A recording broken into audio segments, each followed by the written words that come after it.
کہتے ہیں اعلیٰ حضرت حاجی امداد اللہ مہاجر مکی رحمت اللہ علیہ نے کیا کیا، مزار کے سرحانے چند اشعار لکھے اور اس کو کتبے میں لکھا کر پتھر اتھر پہ سرحانے حاجی ان کے ضامن اپنے پیر کے سرحانے لگا دیا۔ وہ اشعار کیا تھے یہ لکھے ہوئے ہیں، اشعار کیا تھے سنو۔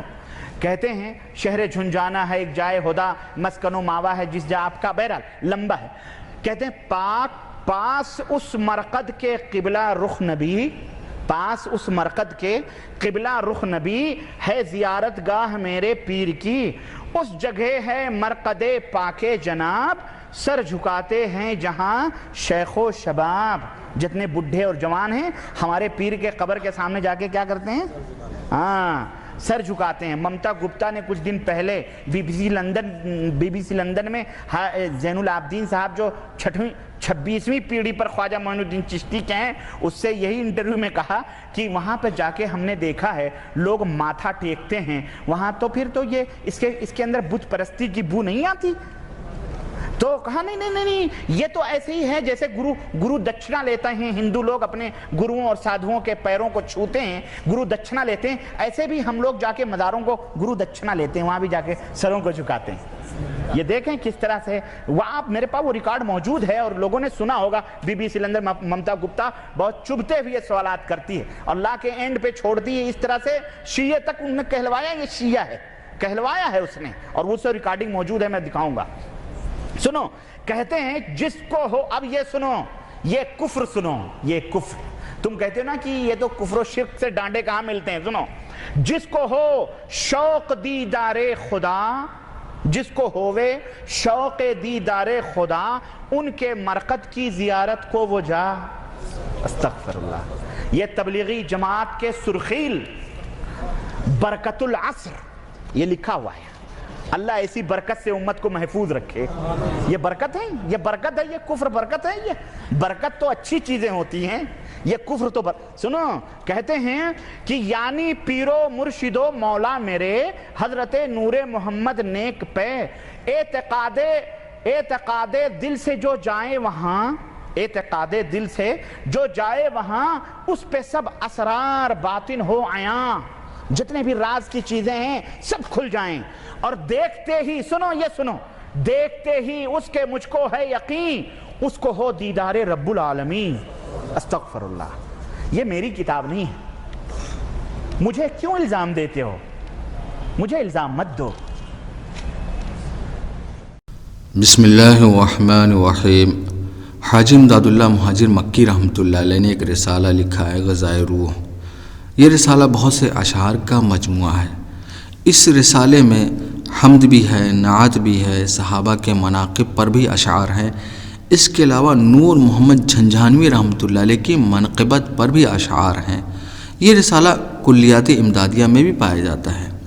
نور محمد جھنجھانوی رحمۃ اللہ علیہ یہ حاجی امداد اللہ مہاجر مکی رحمۃ اللہ علیہ کے شیخ ہیں، اور یہ سنت و شریعت کے بہت زیادہ پابند تھے، یہاں تک کہ 30 سال تک ان کی تکبیر اولیٰ فوت نہیں ہوئی۔ حاجی امداد اللہ مہاجر مکی رحمۃ اللہ علیہ نے غذائے روح میں نور محمد جھنجھانوی رحمۃ اللہ علیہ کی منقبت پر 77 اشعار لکھے ہیں۔ ان اشعار میں سے کچھ اشعار منتخب کر کے حاجی امداد اللہ مہاجر مکی رحمۃ اللہ علیہ کے حکم پر نور محمد جھنجھانوی رحمۃ اللہ علیہ کی قبر پر جو کتبہ ہے اس پر لکھ دیا گیا۔ وہی اشعار تاریخ مشائخ چشت میں مولانا زکریا رحمۃ اللہ علیہ نے نقل کیا ہے، جس پر معراج ابانی صاحب نے بہت سخت اعتراض کیا ہے، ان اشعار کی بنیاد پر تکفیر بھی کی ہے۔ اس کے علاوہ انہوں نے اپنے ضد اور تعصب کا بھی بہت زیادہ اظہار کیا ہے۔ معراج ابانی صاحب نے جو اعتراضات کیے ہیں، آئیے سلسلہ وار ہم ان کے اعتراض کا مدلل جائزہ لیتے ہیں۔ معراج ابانی صاحب کی عادت ہے کہ کبھی تحقیق نہیں کرتے، جو منہ میں آیا بول دیتے ہیں۔ معراج ابانی صاحب نے ایک شعر پڑھا، پاس اس مرقد کے قبلہ رخ بنی ہے زیارت گاہ میرے پیر کی۔ اب دیکھیے یہ شعر تھا جس میں یہ ہے پاس اس مرقد کے قبلہ رخ بنی، لیکن معراج ابانی صاحب نے اس کو بنی کو نبی بنا دیا، جبکہ آپ جو ہے کتبہ جو نور محمد جھنجھانوی رحمۃ اللہ علیہ کی قبر پر لگا ہوا ہے وہاں بھی دیکھ سکتے ہیں، وہاں بنی لکھا ہوا ہے، لیکن میراج ربانی صاحب نے نبی بنا دیا۔ اس کے علاوہ غذائے روح جو رسالہ جہاں سے یہ اشعار منتخب کیے گئے ہیں وہاں پہ بھی بنی لکھا ہوا ہے، نبی نہیں لکھا ہوا ہے۔ میراج ربانی صاحب کم سے کم اعتراض کرنے سے پہلے تحقیق تو کر لیتے کہ لفظ کیا ہے۔ آپ نے بنی یعنی بنایا گیا قبر کو، اس کو انہوں نے نبی بنا دیا۔ تو آپ کو اس سے اندازہ ہو گیا ہوگا کہ انہوں نے اعتراض جتنے بھی کیے ہیں صرف تعصب اور ضد کی بنیاد پر کیے ہیں۔ آئیے دوسرے شعر کی طرف۔ یہ شعر بھی انہوں نے غلط پڑھا ہے۔ وہ شعر کیا ہے؟ اس جگہ ہے مرقد پاک جناب، سر جھکاتے ہیں جہاں سب شیخ و شاب۔ اب شیخ و شاب تھا، اس کو شیخ و شباب بنا دیا۔ ارے کم سے کم اشعار تو صحیح پڑھ لیتے۔ اب میراج ربانی صاحب کو یہاں پہ موقع مل گیا کہ بھئی یہاں پر تو سر جھکانے کی بات چل رہی ہے۔ اب انہوں نے BBC لندن شروع کر دی اور ساری تعویلات کے انہوں نے بندے بننا شروع کر دیے، اور پوری اعتراض کا جو ماخذ کیا ہے وہ یہ تھا کہ بھئی اس سے مراد سجدہ کرنا، ماتھا ٹیکنا وغیرہ وغیرہ ہے۔ میراج ربانی صاحب، پہلی بات ہم آپ کو اشعار کے اصول و ضابطے آپ کے گھر سے پڑھائیں گے، لیکن یہ ضروری نہیں کہ کوئی آدمی کسی اشعار میں یہ کہہ دے کہ بھئی سر جھکانا تو آپ اس سے یہی تعبیر لیں گے کہ بھئی سجدہ کرنا، ماتھا ٹیکنا وغیرہ۔ ایسا ضروری نہیں ہے۔ آدمی اس طرح کی باتیں بول دیتا ہے کہ بھئی فلاں ایسی علمی شخصیت ہے کہ اس کے سامنے سب ماتھا ٹیکتے ہیں، سر جھکاتے ہیں۔ اس کا مطلب یہ نہیں ہوتا ہے کہ بھئی وہ ضروری ہے کہ ماتھا ٹیکے یا سر جھکائے، بلکہ مراد یہ ہوتا ہے کہ اس کے علم کو سارے لوہا مانتے ہیں، یہ بھی مراد ہوتا ہے۔ آئیے سب سے پہلے ذرا جب ان کے علماء کے اشعار پر اعتراض ہوتا ہے تو ان کو سارے اصول و ضابطے یاد آ جاتے ہیں، لیکن جب اعتراض کرنا ہوتا ہے تو سارے اصول و ضابطے بھول جاتے ہیں۔ پہلے ذرا ہم ان کے گھر سے کچھ اصول و ضابطے یاد دلا دیں، پھر انشاءاللہ ہم ان کے اعتراض کا مدلل جواب دیں گے۔ اچھا، ان کے ایک بہت بڑے عالم ہیں ثناء اللہ امرتسری صاحب، وہ ایک رسالہ نکالتے تھے، اہل حدیث رسالہ، جو امرتسر سے نکلتا تھا۔ 3 جون 1938 صفحہ نمبر 7 پر ایک شخص نے سوال کیا ہے بطور معترض ہو کے کہ وہابیوں کے سردار نواب صدیق حسن کا بھوپالی تو اموات سے استمداد کے قائل ہیں، یعنی قبر والے سے مدد مانگنے کے قائل ہیں، بلکہ خود اپنے فوت شدہ بزرگوں سے استمداد فرماتے ہیں، یعنی جو فوت شدہ جو انتقال کر گئے ان سے بھی مدد مانگتے ہیں۔ اس کے بعد اس نے ایک شعر نقل کیا ہے نواب صدیق حسن کا بھوپالی صاحب کا، ابن قیم مدد قاضی شوقانی مدد، یہ اس نے اعتراض نقل کیا۔ جواب میں اسی رسالے میں صفحہ نمبر 7 پر ثناء اللہ امرتسری صاحب جو ہے جواب دیتے ہوئے لکھتے ہیں، نواب صاحب مرحوم کے مذکورہ شعر کا مطلب آپ کی عام تصنیفات کی روشنی میں سمجھنا چاہیے، یعنی یہ جو شعر کا مطلب ہے اس کو کس سے سمجھنا چاہیے؟ جو آپ کی تصنیفات ہے اس کی روشنی میں سمجھنا چاہیے۔ تو معلوم ہوگا، کہتے ہیں تو معلوم ہوگا کہ اس سے مقصود حقیقتاً استمداد نہیں بلکہ اظہار محبت ہے۔ اب دیکھیے انہوں نے کیا تعویلات کی کہ بھئی پہلی بات تو یہ ہے کہ یہ اس شعر کا مطلب ان کی تصنیفات کو سامنے رکھ کر سمجھنا چاہیے، جبکہ یہاں پر صاف الفاظ لکھا ہوا ہے ابن قیم مدد قاضی شوقانی مدد، ٹھیک ہے، لیکن کیا کہہ رہے ہیں کہ بھئی ان کی تصنیفات کی روشنی میں سمجھنا چاہیے۔ اب یہ اصول ضابطہ دے رہے ہیں۔ دوسرا انہوں نے کیا کہا کہ بھئی اس سے مراد جو ہے استمداد نہیں، ابن قیم مدد قاضی شوقانی مدد، اس سے مراد استمداد یعنی قبر والے سے مدد مانگنا نہیں بلکہ یہ محبت کا اظہار ہے، یعنی شاعر جو ہے اس طرح سے محبت کا اظہار کر دیتا ہے۔ یہ انہوں نے جواب نقل کیا ہے۔ ہم بھی یہی کہتے ہیں کہ بھئی جب ہمارے اشعار آتے ہیں تو سارے اصول و ضابطے آپ بھول جاتے ہیں، پھر آپ تو کفر و شرک سے نیچے نہیں آتے، کفر و شرک سے نیچے نہیں آتے۔ ہم بھی یہی کہتے ہیں کہ بھئی یہ جو شعر ہے اس کا مطلب کم سے کم حاجی امداد اللہ مہاجر مکی رحمۃ اللہ علیہ کتاب یا جو ہے ان کے جو ہے موردین سے سمجھنا چاہیے کہ بھئی جو ان کے جو ہے خلیفہ تھے، جو ان کے شاگرد تھے یا ان کے موردین تھے، کیا اس بات کے قائل تھے کہ بھئی قبر پہ سجدہ کرنا چاہیے اور قبر پہ جو ہے ماتھا ٹیکنا چاہیے؟ کوئی بھی قائل نہیں تھا۔ تو آپ نے کیوں یہ اصول و ضابطہ بدل دیا؟ ہم بھی یہ کہتے ہیں کہ بھئی یہ جو اشعار ہیں، یہ اشعار ہیں ان کی زندگی، ان کی لائف کو سامنے رکھتے ہوئے، ان کی کتابوں کو، ان کے شاگردوں کو سامنے رکھتے ہوئے سمجھنا چاہیے۔ ہم یہ کہتے ہیں کہ علماء دیوبند میں کوئی بھی اس بات کا قائل نہیں۔ دوسری بات، آپ نے یہ کہا تھا کہ بھئی یہ شعر جو ہے اظہار محبت کے طور پر ہے، جبکہ کیا ہے، قاضی شوقانی مدد جو انتقال کر گئے، ابن قیم مدد جو کہ انتقال کر گئے، پھر بھی آپ یہ کہہ رہے ہیں کہ بھئی اس سے مراد اظہار محبت ہے۔ ہم بھی کہتے ہیں کہ بھئی یہ جو ہے اظہار محبت کے طور پر انہوں نے اس طرح کی بات کہہ دی ہے۔ جو جواب آپ نے دیا تھا اسی اصول پر ہم نے جواب دیا۔ یہ تو ہم نے آپ کے سامنے ایک بات رکھی۔ اب ہم آپ کے سامنے کچھ شاعری کے اصول و ضابطے آپ کو پڑھا دیتے ہیں، پھر آگے دلیل کے ساتھ جواب دیتے ہیں۔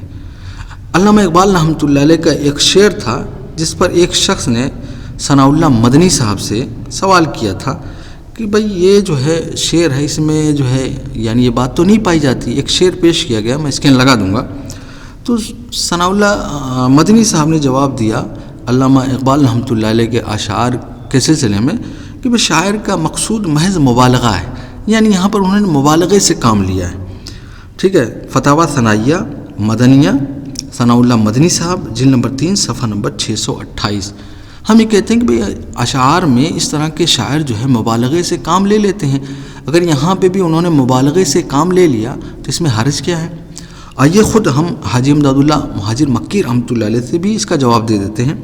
حاجی امداد اللہ مہاجر مکی رحمۃ اللہ علیہ نے کچھ شعر پیش کیے، اس پر ایک شخص نے کہا کہ بھئی یہ تو خلاف واقع ہے، یعنی ایسا تو ناممکن ہے، یعنی ایسا نہیں ہو سکتا۔ تو حاجی امداد اللہ مہاجر مکی رحمۃ اللہ نے جواب دیا کہ یہ مبالغہ شاعرانہ ہے، اس کا مضائقہ نہیں، یعنی شاعر اس طرح کی مبالغہ کر دیتا ہے، اس میں کوئی حرج کی بات نہیں ہے۔ یعنی اس طرح کی شاعرانہ زبان میں اس طرح کے آدمی مبالغہ کر دیتا ہے، ٹھیک ہے، اس میں کوئی مضائقہ نہیں۔ تو یہ حاجی امداد اللہ مہاجر مکی رحمۃ اللہ علیہ نے جواب دیا تھا۔ آئیے ذرا ہم آپ کے سامنے علمی اور تحقیقی جواب آپ کے سامنے اس شعر پر جو ہے پیش کر دیتے ہیں۔ دیکھیے، کوئی بھی آدمی کسی بھی قبر پر جاتا ہے تو عموماً سر جھکا کر کھڑا ہوتا ہے، کیونکہ اس کا مقصد ہوتا ہے قبر سے عبرت حاصل کرنا، نصیحت حاصل کرنا، آخرت کو یاد کرنا، ٹھیک ہے، دنیا کی بے ثباتی کو سامنے رکھنا کہ بھئی یہ دنیا ختم ہونے والی ہے۔ تو جب آدمی کسی چیز سے عبرت پکڑتا ہے تو سر جھکا کے کھڑا ہوتا ہے۔ تو کسی قبر پہ اگر سر جھکا کر کھڑا ہو جاتا ہے تو اب یہ اس طرح بھی تو مراد ہو سکتا ہے، اور یہ تو حاجی امداد اللہ مہاجر مکی رحمۃ اللہ علیہ خود کہتے ہیں کہ بھئی قبر کی زیارت کا مقصد کیا ہے۔ آئیے اب ذرا ان کی تصنیف سے سمجھتے ہیں کہ بھئی شعر کا مقصد ہے کیا۔ حاجی امداد اللہ مہاجر مکی رحمۃ اللہ علیہ خود قبر کی زیارت کا مقصد بیان کرتے ہوئے لکھتے ہیں، کیونکہ زیارت مقابر یعنی قبر کی زیارت واسطے عبرت یعنی عبرت کے واسطے ہوتی ہے، اور تذکر آخرت یعنی آخرت کی یاد دہانی کے لیے۔ اب دیکھیے وہ کہہ رہے ہیں قبر کی زیارت کا جو مقصد کیا ہوتا ہے، عبرت کے واسطے، آخرت کی یاد کے واسطے ہوتی ہے، نہ کہ غفلت و زینت کے لیے، یعنی زینت کے لیے، غفلت کے لیے نہیں ہوتی قبر کی زیارت، بلکہ کیا ہے، یاد دہانی کے لیے، عبرت کے لیے، تذکر آخرت کے لیے۔ اور آدمی جب یہ کرتا ہے کسی قبر پر تو سر جھکا کے ہی کھڑا ہوتا ہے۔ ان کی کتاب ہے شرح فیصل ہفت مسئلہ حاجی امداد اللہ مہاجر مکی رحمۃ اللہ علیہ، صفحہ نمبر 49۔ اور یہی بات حدیث میں بھی موجود ہے۔ غیر مقلد عالم ہے ثناء اللہ مدنی صاحب، لکھتے ہیں قبروں کی زیارت کرنا مشروع ہے، اس سے آخرت کی یاد آتی ہے اور دنیا سے بے رغبتی پیدا ہوتی ہے۔ بعض روایت میں موجود ہے کہ میں نے تمہیں قبروں کی زیارت سے منع کیا تھا، مگر اب زیارت کرو کیونکہ اس سے موت یاد آتی ہے اور باعث عبرت بھی ہے۔ فتاوی ثنائیہ مدنیہ ثناء اللہ مدنی صاحب، صفحہ نمبر 205، جلد نمبر 3۔ اب دیکھیے ثناء اللہ مدنی صاحب بھی کہہ رہے ہیں کہ بھئی قبر کی زیارت کا مقصد ہی ہے، اور حدیث میں بھی موجود ہے کہ آخرت کو یاد کرنا، موت کی یاد تازہ ہوتی ہے، عبرت کے واسطے ہے۔ یہی بات جو ہے حاجی امداد اللہ مہاجر مکی رحمۃ اللہ کی ہے، اور یہ چیز حاصل ہی ہوتی ہے جب آدمی قبر پر سر جھکا کر ادب سے کھڑا ہوتا ہے اور آنکھ بن کے اپنی جو ہے بے ثباتی کی، دنیا کی بے ثباتی کو اور جو ہے مرنے کے بعد کی زندگی کو یاد کرتا ہے، تو آنکھ بند کر ہی کھڑا ہوتا ہے اسی کو، اور سر جھکا کے کھڑا ہوتا ہے اسی کو، اس سے تعبیر کر دیا گیا ہے۔ یہ تو ایک بات ہوئی۔ دوسری بات، آدمی قبر پہ بھی جاتا ہے تو دعا بھی کرتا ہے، اور دعا جو ہے عاجزی و انکساری کے ساتھ کرتا ہے، اللہ سے مانگتا ہے تو وہ بھی سر جھکا کے ہی جو ہے آدمی کرتا ہے، خشوع کے ساتھ ادا کرتا ہے۔ آئیے علامہ ذہبی رحمۃ اللہ علیہ، جن کو غیر مقلدین بہت زیادہ مانتے ہیں، اسماء و رجال کا امام مانتے ہیں، آئیے ذرا ان کے حوالے سے پیش کرتے ہیں کہ علامہ ذہبی رحمۃ اللہ علیہ قبر پر دعا کے بارے میں کیا فرماتے ہیں۔ علامہ ذہبی رحمۃ اللہ فرماتے ہیں، میں کہتا ہوں انبیاء اور اولیاء کی قبور کے پاس، کس کے؟ انبیاء اور اولیاء کی قبور کے پاس اور ساری جگہوں پر دعا قبول ہوتی ہے، لیکن اس کے قبول ہونے کا سبب دعا کرنے والے کی حضور قلبی اور اس کا خشوع اور اللہ کے سامنے گڑ گڑانا ہوتا ہے۔ اللہ کے سامنے یعنی خشوع کی وجہ سے اللہ کے سامنے گڑ گڑانا ہوتا ہے، جس کی وجہ سے دعا قبول ہوتی ہے۔ اب یہ کہتے ہیں کہ بھئی انبیاء کے قبور کے پاس، اولیاء کی قبور کے پاس دعا قبول ہوتی ہے۔ یہ کون لکھ رہے ہیں؟ علامہ ذہبی رحمۃ اللہ علیہ فرما رہے ہیں۔ اب خود سوچیے، اتنی بڑی شخصیت پرسنالٹی فرما رہی ہے، ہم نے سامنے، اسی وجہ سے ہم نے آپ کے سامنے پیش کیا حوالہ کہ بھئی آپ بھی ان کو جو ہے مانتے ہیں، ان کو مانتے ہیں۔ اب اعتراض اگر کرنا ہوگا تو ذرا آپ ان پہ کریے گا۔ ہم نے اس وجہ سے اس حوالے کو پیش کیا ہے کہ آدمی جب دعا کرتا ہے تو سر جھکا کے عاجزی انکساری کے ساتھ کرتا ہے اللہ کے سامنے، جب قبر پہ بھی کھڑا ہوتا ہے تو اللہ ہی سے مانگتا ہے۔ یہ میں نے جواب آپ کے سامنے رکھ دیا کہ بھئی یہاں پر سر جھکانے سے مراد قطعاً نہیں ہے کہ قبر پر سجدہ کرنا ہے، قبر ماتھا ٹیکنا، یہ آپ نے غلط لیا ہے اور ایک کہانی گڑھ کے علماء دیوبند پر اعتراض کرنے کی کوشش کی ہے۔ اب آتے ہیں ان دو اشعار کی طرف جس کو معراج ربانی صاحب نے کفریہ قرار دیا ہے۔ وہ اشعار ہیں کیا؟ جس کو ہوئے شوق دیدار خدا، ان کے مرقد کی کرے زیارت وہ جا، یہ پہلا شعر ہے۔ دوسرا شعر ہے، دیکھتے ہی اس کو مجھ کو ہے یقین، اس کو ہو دیدار رب العالمین۔ تعجب ہے کہ معراج ربانی صاحب آپ نے کفریہ تو کہہ دیا، کم سے کم وجہ تو بیان کر دیتے، وجہ ہمارے سامنے ظاہر ہو جاتی۔ اب مجھے تو اس میں کوئی ایسی بات لگتی نہیں کہ جس کی بنیاد پر ان اشعار کو کفریہ قرار دیا جائے۔ دیکھیے، جس کو ہوئے شوق دیدار خدا، اس بات کو ہر مومن مانتا ہے اور اہل سنت مانتے ہیں، اور ہر مومن کو شوق ہے کہ جنت میں اللہ کا دیدار نصیب ہو اور مومنین کو جنت میں اللہ کا دیدار ہوگا۔ تو یہاں پہ کہا جا رہا ہے جس کو ہوئے شوق دیدار خدا، ہر مومن کو شوق ہے کہ اسے اللہ کا دیدار نصیب ہو جنت میں۔ اگلا جو مصرع ہے، ان کے مرقد کی کرے زیارت ہو جا، یعنی جا کر ان کی قبر کی زیارت کرے، یعنی نور محمد جھنجھانوی رحمۃ اللہ علیہ قبر پر۔ اب دیکھیے، میں نے جیسے کہ حاجی امداد اللہ مہاجر مکی رحمۃ اللہ علیہ کے حوالے سے پیش کیا کہ تھی قبر کی زیارت کا مقصد آخرت کی یاد، باعث عبرت، دنیا کی بے ثباتی، یعنی عبرت کے لیے، آخرت کی یاد کے لیے آدمی جو ہے قبر پر جاتا ہے۔ اب کسی شخص نے جا کر قبر پہ گیا اور اس نے جو ہے عبرت حاصل کی اور اپنی اس نے زندگی تبدیل کر لی، تو جنت میں جائے گا اور جنت میں اس کو اللہ کا دیدار نصیب ہوگا۔ بس ہوتا کیا ہے کہ اس شعر میں علت نہیں بیان کی، سبب کو بیان کر دیا ہے، جس کی بنیاد پر یہ اعتراض کر رہے ہیں، اور آگے میں بیان کروں گا سبب و علت میں کیا فرق ہے، تاکہ آپ کے سامنے یہ بات واضح ہو جائے گی۔ سب سے پہلے میں یہ بات کہنا چاہتا ہوں کہ بھئی غیر مقلدین کے علماء کے اشعار پر جب اعتراضات ہوتے ہیں تو وہ تعویلیں کرتے ہیں، ان کو سارے تعویلیں یاد آ جاتی ہیں اور سارے اصول ضابطے اشعار کے یاد آ جاتے ہیں۔ پہلے وہ میں سبق آپ کو پڑھا دوں، پھر انشاءاللہ جواب دیتا ہوں۔ دیکھیے، ان کے ہاں ایک بہت بڑے مجدد گزرے ہیں، نواب صدیق حسن کا بھوپالی صاحب۔ ان کی اشعار پر کتاب ہے نفح الطیب۔ میں نے اسی وجہ سے اشعار کا مجموعہ پیش کیا ہے تاکہ بات پیرلل رہے۔ صفحہ نمبر 63 پر وہ فارسی میں اللہ کے رسول صلی اللہ علیہ وسلم کی مدح میں کچھ اشعار کہے ہیں۔ میں 2-4 اشعار آپ کے سامنے صرف ترجمہ پیش کر دیتا ہوں، وہ فارسی میں ہے، تاکہ آپ کے سامنے یہ بات ظاہر ہو جائے کہ بھئی یہ اشعار میں کیا کہتے ہیں۔ پھر ان کے جوابات بھی پیش کروں گا کہ انہوں نے ان اشعار کے کیا جواب دیے۔ پہلا جو شعر کا جو ترجمہ ہے فارسی کا، رائے و قیاس والے سنت والوں کے پیچھے پڑ گئے، رائے و قیاس والے سنت والوں کے پیچھے پڑ گئے ہیں۔ اے سنت کے شیخ اور اے قاضی شوقانی آپ مدد فرمائیے۔ اب دیکھیے نواب صدیق حسن کا بھوپالی جو ہے غیر اللہ سے انتقال کے بعد استمداد حاصل کر رہے ہیں، مدد مانگ رہے ہیں۔ یہ پہلا میں نے شعر پیش کیا۔ دوسرا جو ہے فارسی کا شعر ہے جس کا ترجمہ ہے کہ نواب صدیق حسن کا بھوپالی صاحب فارسی میں کہہ رہے ہیں کہ نواب صدیق حسن نے اے نبی اکرم صلی اللہ علیہ وسلم آپ کی سنت کی تعریف میں غزل کہی ہے، تو اے دین کے سردار مجھے صلہ دیجئے اور متقیوں کے قبلہ و کعبہ میری مدد فرمائیے۔ اب دیکھیں یہاں پہ رسول اللہ صلی اللہ علیہ وسلم سے مدد مانگی جا رہی ہے، یہاں پہ بھی غیر اللہ سے کیا ہے مدد مانگی جا رہی ہے۔ دوسرا شعر ہوا۔ تیسرا جو ہے فارسی کا جو ہے شعر ہے جس کا ترجمہ ہے میری خواہش ہے کہ محبوب کی زبان سے حدیث سنوں، نواب صدیق حسن خاں کی قسمت تو میری مدد کر مدد کر۔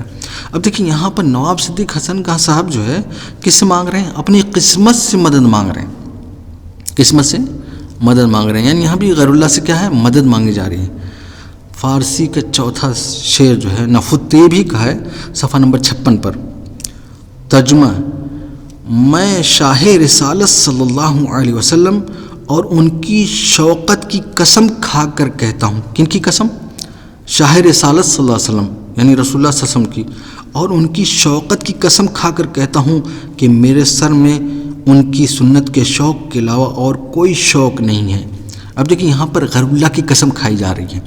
ابھی یہی بات جو ہے فضائل اعمال پہ آ جائے، جیسا کہ میں نے اسے پیچھے ویڈیو ریکارڈ کر چکا ہوں، طالب الرحمان صاحب نے فضائل اعمال کی ایک روایت پر کہتے ہیں کہ بھئی یہ شرکیہ ہے، یعنی اس میں غیر اللہ کی قسم کھائی گئی ہے، جس کا میں نے تفصیلاً جواب دیا، آپ میرے چینل پر دیکھ سکتے ہیں۔ تو دیکھیے اب یہاں پر غیر اللہ کی قسم کھائی جا رہی ہے، لیکن اب ان کے جوابات، ان کی تعویلات سنیے کہ اشعار کے سلسلے میں ان کے اصول و ضابطے ہیں کیا۔ لینے کے بعد ان کے الگ ہیں، دینے کے بعد الگ ہیں۔ جب ان کے اکابر کا معاملہ آتا ہے تو سب اصول و ضابطے یاد آ جاتے ہیں۔ اب یہ سب سے پہلا حوالہ فتاوی ثنائیہ ہیں، ثناء اللہ امرتسری صاحب ہیں، جلد نمبر 1 صفحہ نمبر 127 پر کسی نے ان سے پوچھا کہ بھئی یہ جو ابن قیم مددے ہے، قاضی شوقانی مددے ہے، کس دلیل سے کہنا جائز ہے؟ تو جواب میں کہتے ہیں، اب دیکھیے جواب میں کیا کہتے ہیں، اب دیکھیے شاعرانہ اصطلاح اور مذہبی اصطلاح کو فرق کر رہے ہیں۔ اب یہاں پہ کیا کہہ رہے ہیں؟ مذہبی اصطلاح میں تو جائز نہیں ہے، شاعرانہ اصطلاح کے ہم ذمہ دار نہیں۔ اب یہ مانتے ہیں کہ بھئی شاعرانہ اصطلاح میں ایسا کہہ دے تو کوئی مسئلہ نہیں، کیونکہ انہوں نے کوئی فتویٰ ہی نہیں دیا، لیکن مذہبی اصطلاح میں تو جائز نہیں ہے، شاعرانہ اصطلاح کے ہم ذمہ دار نہیں ہیں۔ ہم بھی کہیں کہ بھئی یہ جو تفریق کر رہے ہو ہمارے ساتھ بھی کر لو، یہ اشعار ہی تو ہیں، ہمارے بھی حاجی امداد اللہ مکی رحمۃ اللہ علیہ نے جو مدح میں اشعار کہے ہیں ان کے ساتھ بھی یہ رویہ اپنا لو۔ آپ نے فوراً جو ہے کفر کا فتویٰ دے دیا۔ اب آئیے دوسرا بھی جو ہے عالم دوسری جہاں انہی سے سن لیتے کیا کہتے ہیں۔ انہی کا جو ہے اہل حدیث جو رسالہ ہے 3 جون 1938 کا صفحہ نمبر 7 پر اسی اعتراض کا جواب جو ہے دیتے ہوئے لکھتے ہیں یعنی اسی اعتراض کا جواب ہے، تو اسی شعر پر اب جواب دیتے ہوئے کیا پیارا جواب دیتے ہیں، بھئی ہم کہتے ہیں ہمارے ساتھ بھی یہی رویہ اپنا لو۔ کہتے ہیں اس سے مقصد، اب دیکھیے صاف ہے ابن قیم مدد ہے، قاضی شوقانی مدد ہے، لیکن اب یہ کیا کہہ رہے ہیں ثناء اللہ امرتسری صاحب، اس سے مقصود حقیقتاً استمداد نہیں بلکہ اظہار محبت ہے۔ بلکہ کیا ہے؟ حقیقتاً استمداد یعنی قبر والے سے نہیں مانگی گئی، جو انتقال فرما گئے ان سے مدد مانگی نہیں گئی، بلکہ یہ انہوں نے اظہار محبت کے طور پر پیش کیا ہے۔ ہم بھی کہتے ہیں کہ بھئی یہ باتیں جو ہے جو حاجی امداد اللہ مہاجر مکی رحمۃ اللہ علیہ نے کہیں اظہار محبت کے طور پر کہیں ہیں، آپ بھی یہی جواب ہمارے ساتھ بھی کر دیتے۔ اب آئیے تیسرا حوالہ وکیل سلفیت ہیں رئیس احمد ندوی صاحب، ان کی کتاب ہے مجموعہ مقالات پر سلفی تحقیقی جائزہ، صفحہ نمبر 869۔ اسی جو ہے نواب صدیق حسن کا بھوپالی صاحب کے شعر پر اعتراض ہو رہا ہے، تو کیا جو ہے جواب دیتے سنیے۔ اشعار میں بڑی نازک خیالی پیش کرنے کی شعراء کی عادت ہے۔ اب کیا کہہ رہے ہیں؟ اشعار میں بڑی نازک خیالی پیش کرنے کی شعراء کی عادت ہے۔ ہم بھی کہتے ہیں کہ بھئی یہ بھی اشعار ہیں اور اس میں اس طرح کی نازک خیالی پیش کر دی جاتی ہے، یہ تو آپ بھی مانتے ہیں، تو پھر ہمارے ساتھ بھی وہی رویہ اپنا لیں۔ اب دیکھیے آگے کیا شاندار تعویل کی ہے وہ ذرا سن لیجئے. کہتے ہیں تعویل میں کہ قاضی شوقانی سے مدد کا مطلب، یہ جو قاضی شوقانی صاحب سے مدد مانگی جا رہی ہے، ابن قیم رحمۃ اللہ سے مدد مانگی جا رہی ہے، ان سے مدد کا مطلب ان کی کتابوں سے مدد لینا ہے. جبکہ وہاں پر کوئی ایسی بات نہیں ہے. اشعار میں ہے ابن قیم مدد ہے، قاضی شوقانی مدد ہے، یعنی ابن قیم رحمۃ اللہ مدد کیجیے، ہماری قاضی شوقانی رحمۃ اللہ مدد کیجیے.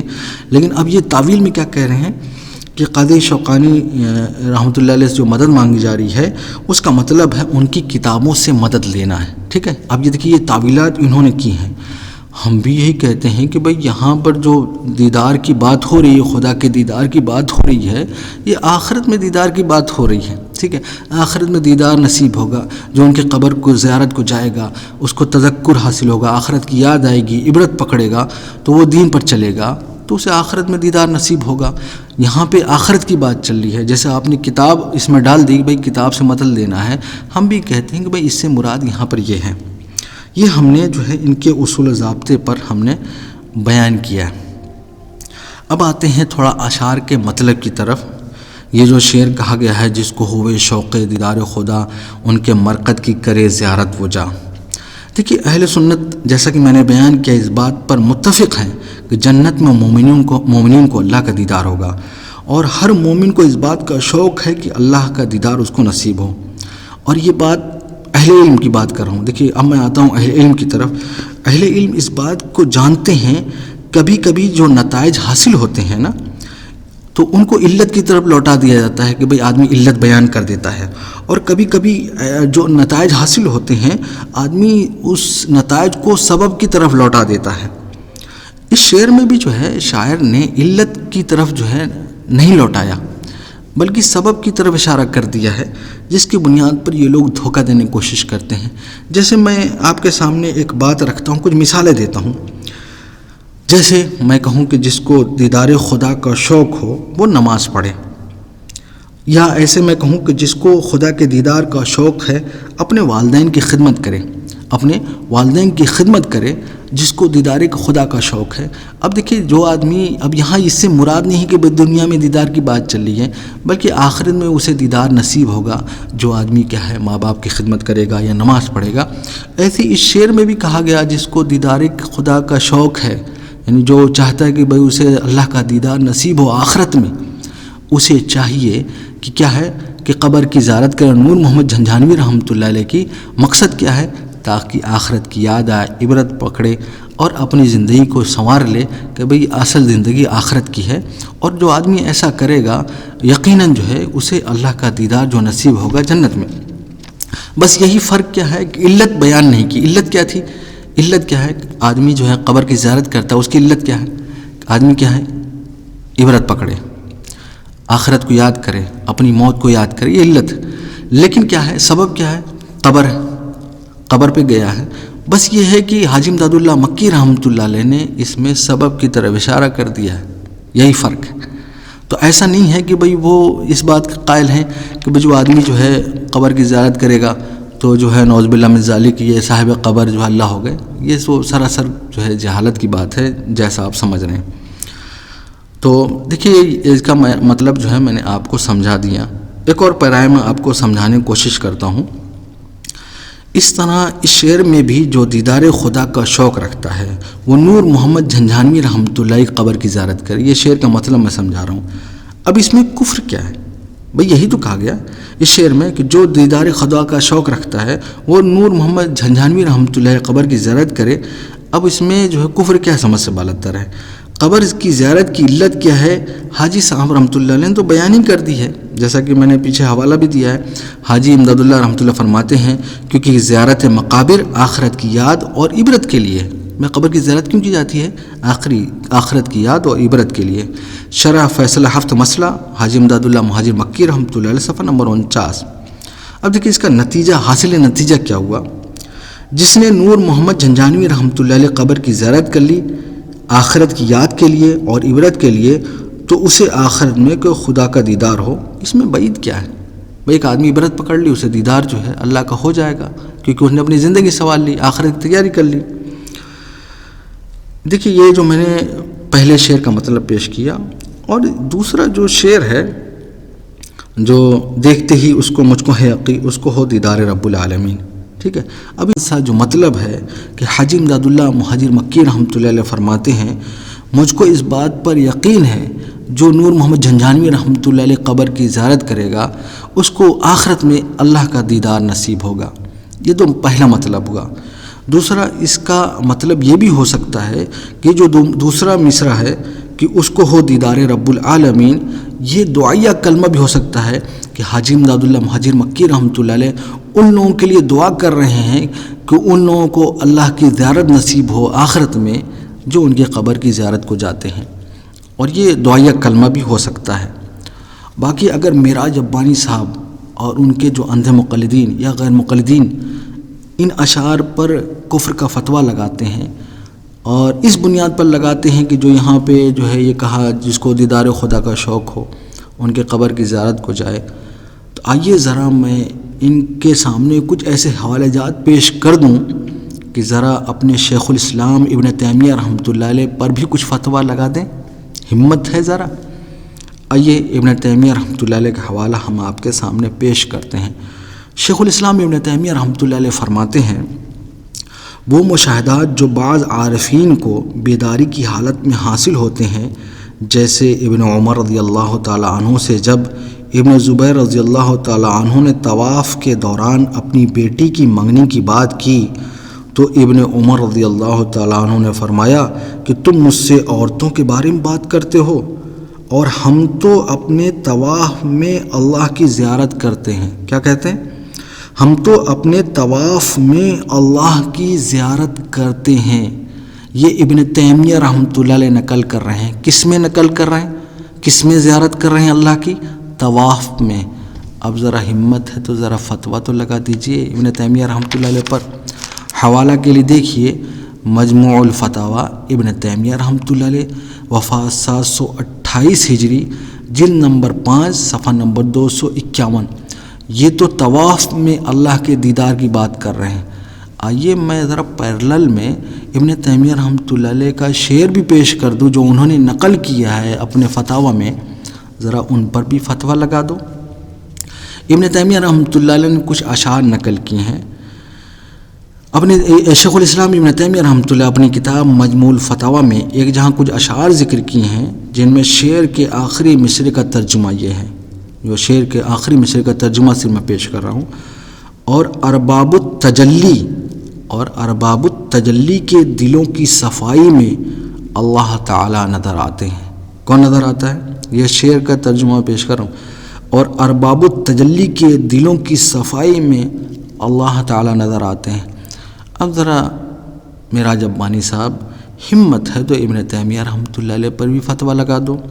مجموع الفتاویٰ ابن تیمیہ رحمۃ اللہ علیہ، وفات 728 ہجری، جلد نمبر 6 صفحہ نمبر 28. باقی یہ جو شعر جس میں یہ کہا گیا ہے اعتقاد دل سے جو جائے وہاں اس پر سب اسرار باطن ہو آیا.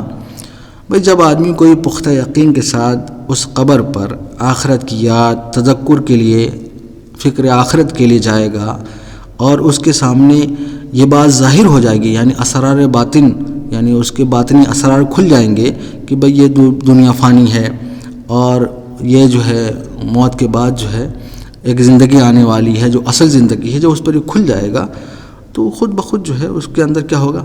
اللہ سے ملنے کا شوق پیدا ہوگا. یہی اس شعر میں کہا جا رہا ہے کہ بھئی اس پر اسرار باطن کھل جائیں گے. اس پر اعتراض کی کون سی بات ہے؟ آخر میں بس ہم رئیس ندوی صاحب جو وکیل سلفیت ہیں ان کی ایک بات پیش کر دیتے ہیں جو ہمارے اوپر کئی ہم وہی ان پر لوٹا دیتے ہیں. وہ کہتے ہیں، ہے تو دیوبند پہ کہہ رہے ہیں لیکن میں وہی لوٹا دے رہا ہوں، فرقہ اہل حدیث کے علماء دیوبند کے اکابر کی تکفیر کو اپنا فریضہ زندگی بنائے ہوئے ہیں. انہوں نے ہمارے بارے میں کہا، ہم نے ان کے اوپر لوٹا دیا کہ بھئی آپ نے غلط تعویلات کر کے، غلط تعبیرات پیش کر کے علماء دیوبند کے اوپر جو ہے تکفیر کا فتویٰ لگایا ہے. اللہ تعالی ہمیں ضد اور تعصب سے بچائے. آمین ثم آمین.